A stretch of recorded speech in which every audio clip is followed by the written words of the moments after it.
హనుమా రుధిరమణి నిరీక్షణం శతసహస్ర వర్ష సుదీర్ఘ నిరీక్షణం. తప్పకుండా అతనే గెలుస్తాడు. గెలిచేదెవరో నాకు తెలుసు మహామంత్రి. నీ పేరేంటన్నయ్యా?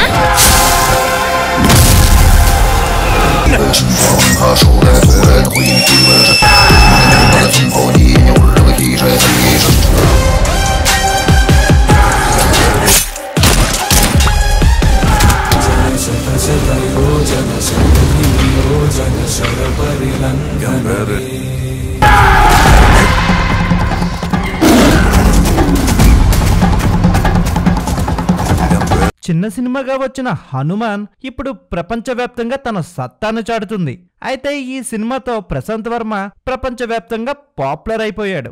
అయితే ఇప్పుడు వర్మ తన భారీ ప్రణాళికను అమలు చేసే దిశగా వెళ్తున్నాడు. మరి దీంట్లో మెగా అభిమానులకు ఒక సర్ప్రైజ్ ఉంటుందని ఒక న్యూస్ అయితే వైరల్ అవుతుంది. మరి ఇలాంటి ఇంట్రెస్టింగ్ విషయాలు తెలుసుకునే ముందు మన ఛానల్ ఎవరైనా సబ్స్క్రైబ్ చేసుకోకపోతే సబ్స్క్రైబ్ చేసుకోండి. హనుమాన్ చిత్రంతో తెలుగు చిత్ర పరిశ్రమకు భారీ హిట్ అందించాడు ప్రశాంత్ వర్మ. అయితే ఇప్పుడు తన తదుపరి ప్రణాళికను పక్కా ప్లానింగ్ తో సిద్ధం చేసుకుంటున్నాడు. అయితే హనుమాన్ క్లైమాక్స్ లో ఈ సినిమాకి సీక్వెల్ ఉంటుందని ప్రేక్షకులు క్లారిటీ ఇచ్చిన ప్రశాంత్ వర్మ ఇప్పుడు ఆ సినిమాకి సంబంధించిన స్క్రిప్ట్ వర్క్ పనులను పూర్తి చేసినట్లు తెలుస్తుంది. హనుమాన్కి సీక్వెల్ గా జై హనుమాన్ అనే సినిమా వస్తుందని ఇప్పటికే క్లారిటీ ఇచ్చేశాడు. మరి అయోధ్యలో రాముడి ప్రాణప్రతిష్ఠ రోజు పురస్కరించుకుని జై హనుమాన్ స్క్రిప్ట్ పనులను కథను పూర్తి చేసి హనుమంతుడి పాదం ముందుంచి ప్రత్యేక పూజలు చేయించాడు. మరి ఇప్పుడు ఈ పూజకు సంబంధించిన ఫొటోస్ కూడా నెట్టింట వైరల్ అవుతున్నాయి.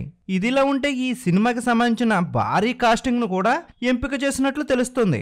ఇందులో భాగంగా mega power star Ram Charan ఒక ప్రత్యేక పాత్రలో గ్రాండ్ సర్ప్రైజ్ ఉన్నట్లు తెలుస్తుంది. పాత్ర ఏంటన్నది ఇంకా క్లారిటీ రావాల్సింది.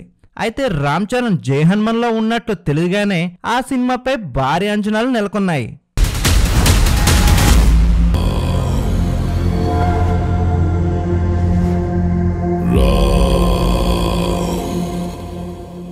మరి ఈ విషయంపై అధికారిక ప్రకటన రావాల్సింది. మరి జై హనుమాన్ ని భారీ బడ్జెట్ తో హాలీవుడ్ స్థాయిలో ఆధునిక టెక్నాలజీతో చిత్రీకరించాలని ఏర్పాట్లు చేస్తున్నాడు దర్శకుడు. మరి ఈ సినిమా 2025 సంక్రాంతిని టార్గెట్ చేస్తూ చిత్రీకరణ ప్రారంభిస్తున్నట్లు తెలుస్తుంది. మరి ఈ సంక్రాంతి బరిలో భారీ విజయాన్ని సొంతం చేసుకున్న హనుమాన్ 2025 సంక్రాంతికి జై హనుమాన్ తో ఎలాంటి కొత్త రికార్డులను సృష్టిస్తుందో వేచి చూడాలి. మరి ఈ వీడియో నచ్చినట్లయితే మన ఛానల్ లైక్ చేయండి, షేర్ చేయండి, సబ్స్క్రైబ్ చేయండి.